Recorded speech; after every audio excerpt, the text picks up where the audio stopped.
Israel Hamas युद्ध के बीच उत्तरी इजराइल हर घड़ी हवाई हमलों की आग में जल रहा है।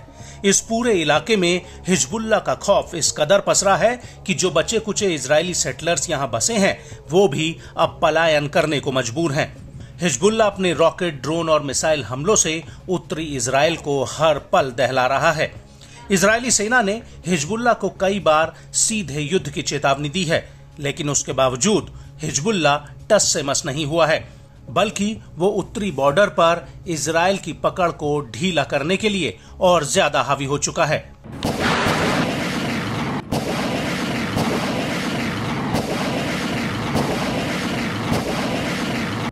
और अब इसी कड़ी में हिजबुल्लाह ने इजराइल पर एक बेहद ही भयानक हमला किया है।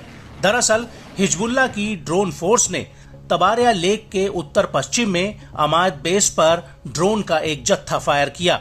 आईडीएफ का ये सैन्य अड्डा लेबनान बॉर्डर से करीब 18.5 किलोमीटर दूर है, जहां से इजरायली सेना पीछे हटी है।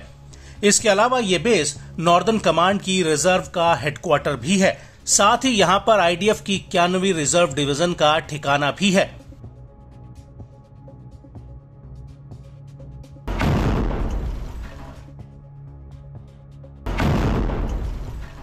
बड़ी बात यह है कि हिजबुल्लाह का यह हमला कितना भीषण था, इस बात की पुष्टि अब इजरायली मीडिया ने भी कर दी है। इजरायली मीडिया के मुताबिक हिजबुल्लाह का एक ड्रोन तो इजराइल के कम से कम 20 किलोमीटर भीतर तक चला आया और 15 मिनट तक इजराइल के हवाई क्षेत्र में मंडराता रहा। यहां तक कि इजराइल का एयर डिफेंस सिस्टम भी इसे इंटरसेप्ट नहीं कर पाया।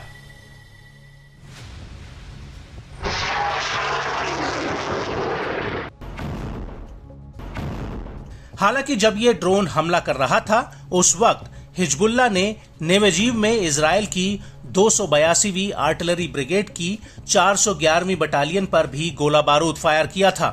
आपको बता दें कि इस सैन्य अड्डे पर आईडीएफ की आर्टिलरी ब्रिगेड का कमांड हेडक्वार्टर है। साथ ही मौजूदा समय में यहां पर गोलानी ब्रिगेड भी तैनात है। लेकिन हैरान करने वाली बात यह है कि हिजबुल्लाह ने एक साथ दो ऐसे सैन्य अड्डों पर हमला किया है जिनके बीच की दूरी करीब 20 किलोमीटर है।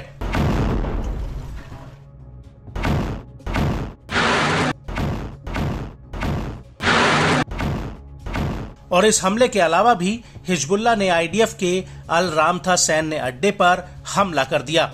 हिजबुल्लाह का कहना है कि उसने यहां पर आईडीएफ के जासूसी उपकरणों को तबाह कर दिया है। और इस हमले के ठीक बाद हिजबुल्लाह ने जल अल अलम साइट पर एक आत्मघाती ड्रोन से हमला किया, जिसका वीडियो फुटेज भी हिजबुल्लाह ने जारी किया है।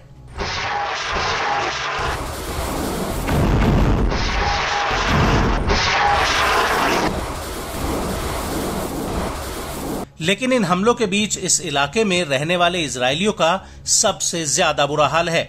यहाँ रहने वाले लाखों सेटलर्स हर घड़ी हिजबुल्लाह के हमलों के खौफ में जी रहे हैं।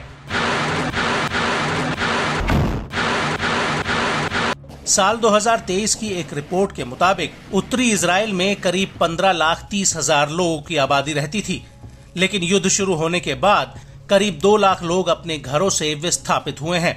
इसको लेकर हिजबुल्लाह के deputy secretary general Sheikh Naim Qassem ने भी इजराइल को बड़ी चेतावनी दी है। उन्होंने अपने बयान में कहा कि हर दिन हम सुनते हैं कि इजराइल विस्थापितों की घर वापसी के लिए अपने हमलों का दायरा बढ़ाने की धमकी दे रहा है। हम उनसे कहते हैं कि अगर आप शरणार्थियों की संख्या बढ़ाना चाहते हैं तो आप युद्ध छेड़ सकते हैं। हिजबुल्लाह के साथ एक नया युद्ध विस्थापित लोगों को वापस लाने में मदद नहीं करेगा, बल्कि उनकी संख्या में इजाफा करेगा। हम इजराइल को एक कड़ा जवाब देंगे और हमारे खिलाफ युद्ध शुरू होने की स्थिति में युद्ध के मैदान को नहीं छोड़ेंगे।